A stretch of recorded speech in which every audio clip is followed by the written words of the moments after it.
This video is about the timbal or timbales by Colombo Percussion out of Argentina. The timbales were made probably sometime between 1973 and 1975.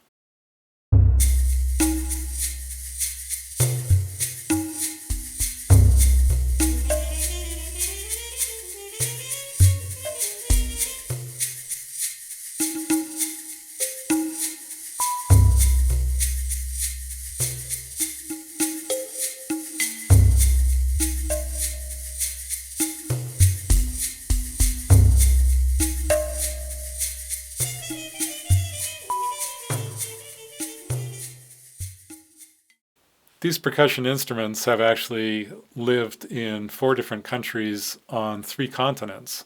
So they started out being manufactured in Argentina, made their way to Brazil, where they were sold, and then taken home to South Africa, where they remained for several years, and then shipped when the family moved to Ontario, Canada, just outside of Toronto.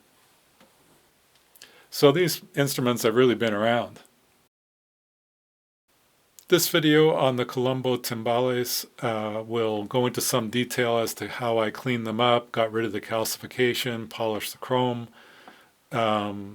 cleaned up the drum heads, replaced the claws. There's a cowbell rod that's missing, so I'll replace that. I'll put some of these details into the video, and hopefully it'll be a nice resource for people that are interested in the Colombo percussion instruments and drums.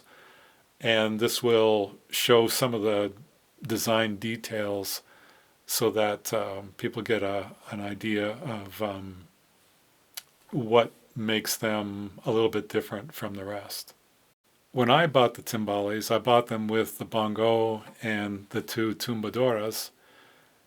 Everything was in pretty good condition, except for the timbales in particular were probably, I'm guessing, maybe stored on a concrete floor or something like that for many years. They didn't seem to be played much at all. You could probably count the number of drumstick smudges on the original drum heads, and that's kind of tells me that they weren't played very much.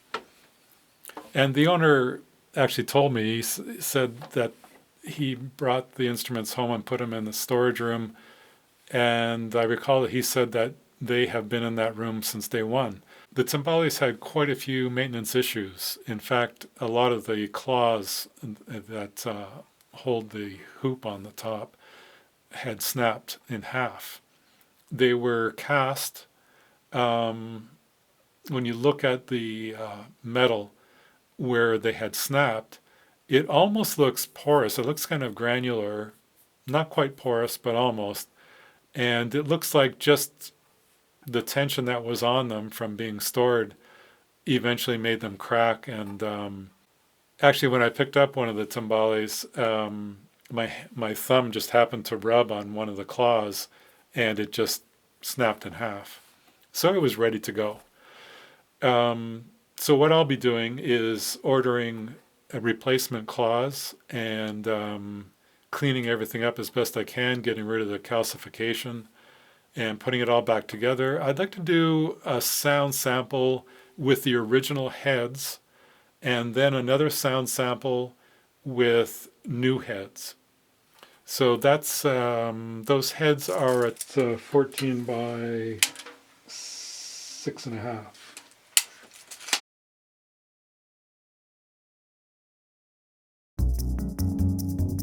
Colombo timbal.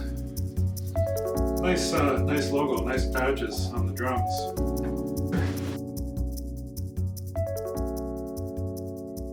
Now it's got the Colombo sticker on the head, and actually have a design etched into the surface, probably on the underside.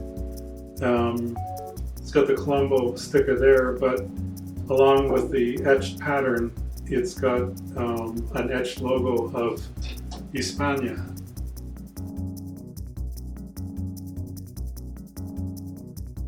We have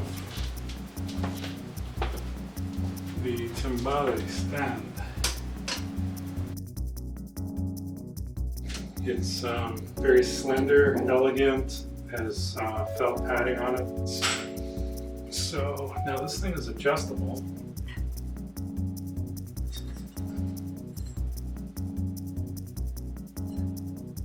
To a certain height, and that height would be no higher than this. These would go just about like this.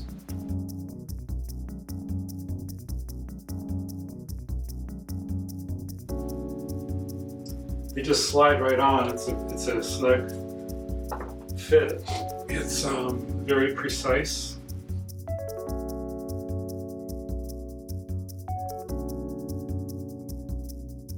And that's it. As I say, I have to get a rod for the Cowbell Mount.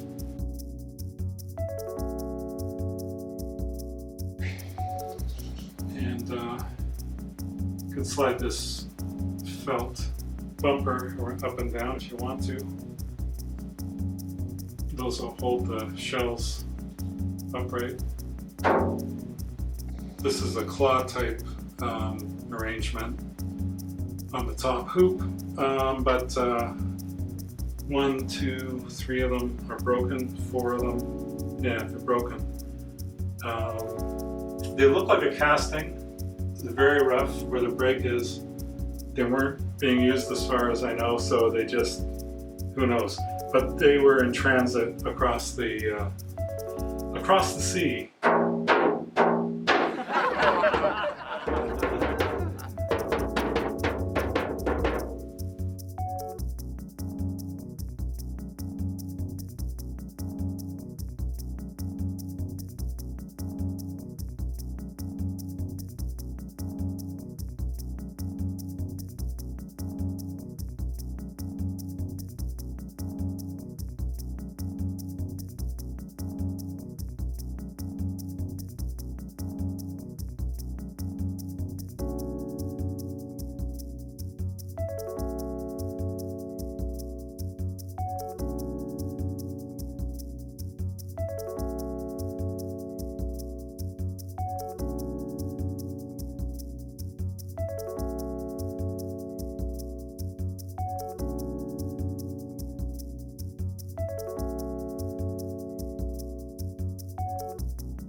The Timbal Stand, and as you can see, it's pretty dirty from being stored for many years, but with a little bit of this superfine steel wool,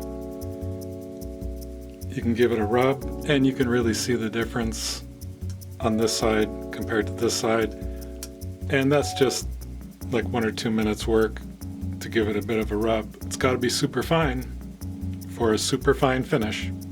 It's superfine 0000 steel wool pads. As you can see, some of the hoop claws are broken off. So I ordered some new hoop claws from a company called Drum Factory Direct. And they were easy to order from. Everything came quickly. This is what they look like. I couldn't get any from Colombo, of course, because they're not around anymore. I tried contacting some people through social media, but didn't get any response. And so from Drum Factory Direct, I got these replacements, and they look like this. I bought enough to replace all of them, and that's what this one looks like. So, similar looking thing.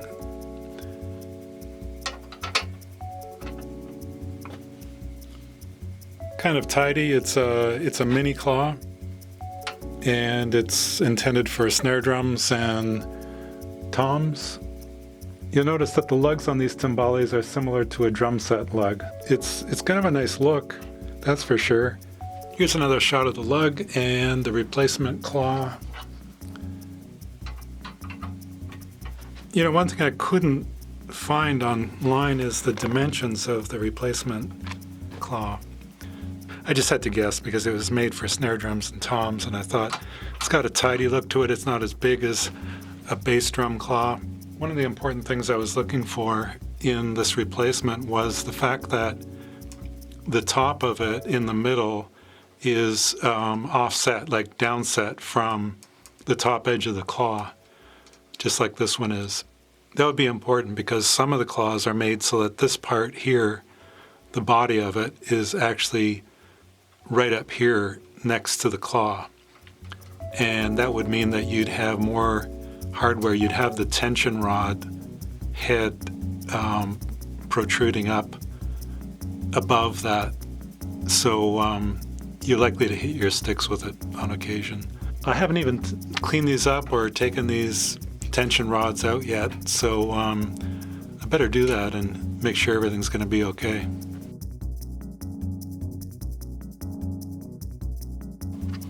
I'm going to take one of these tuning rods off the timbale and see what's up.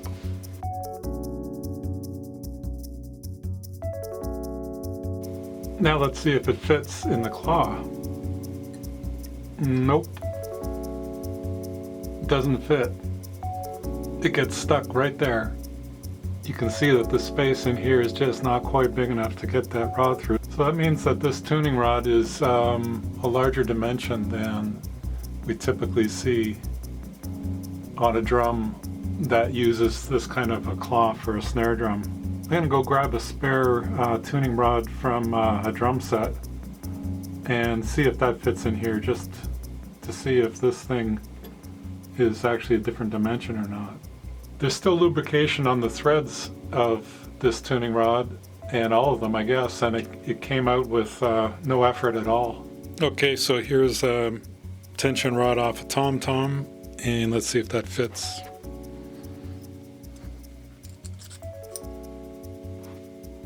Yeah, that one fits perfectly. So the dimension of this is just so slightly different. Wow, you know, this one slides in like no problem. I have a couple of options. I guess I could put a drill bit into this that's a slightly larger diameter and just drill out the inside. The other one is I could try to maybe spread this open just a touch. I might be able to just file some of that away. Okay, so what I'll do is I'll just pop this claw into my vise here. It's a real handy vise. Never noticed it before, just bought it the other day. It's got a rubberized pad you can put on the face of the vise for things that you don't want to scratch up like this. It's perfect. So I just put the claw in there, tighten it up a little bit, a little pressure on the handle. That brings it together.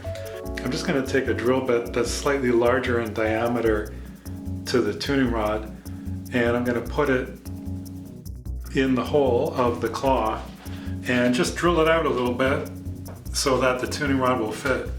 So I noticed that the inside diameter in the claw is not quite perfectly circular, so I just have to be careful that the drill bit doesn't bind when it tries to go through.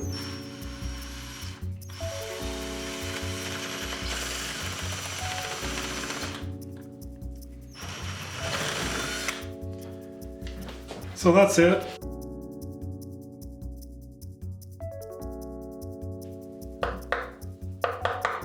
Let's open up the rest of these and drill them out. I've been cleaning up the Timbales by Colombo, and I took this one all apart. In other words, I took the old claws off, and as you can see, I replaced them with the new ones that I got from Drum Factory Direct.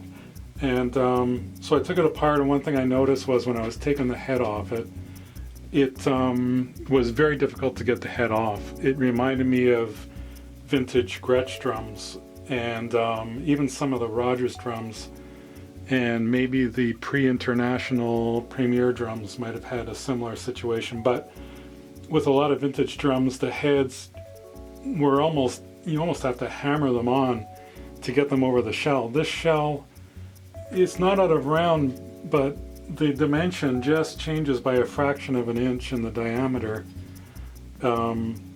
So it was a bit of effort to get the head off it. Then when I was putting it back on, of course, after I cleaned the shell and the hoop and all that stuff, I really had to push down on the hoop with the head underneath it to get it onto the shell.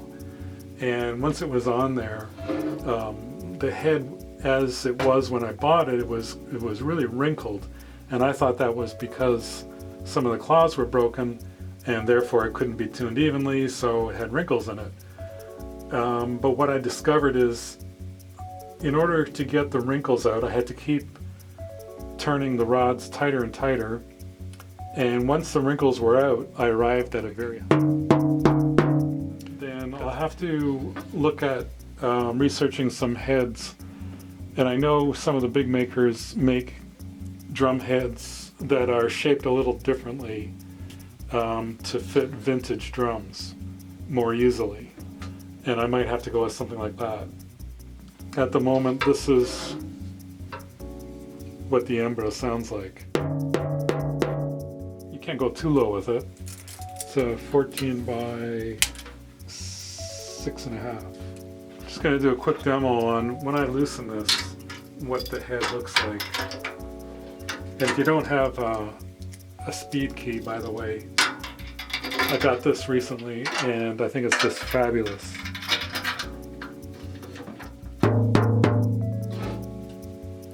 I'm gonna finish cleaning the other drum and clean the stand up and all that, get the new claws in.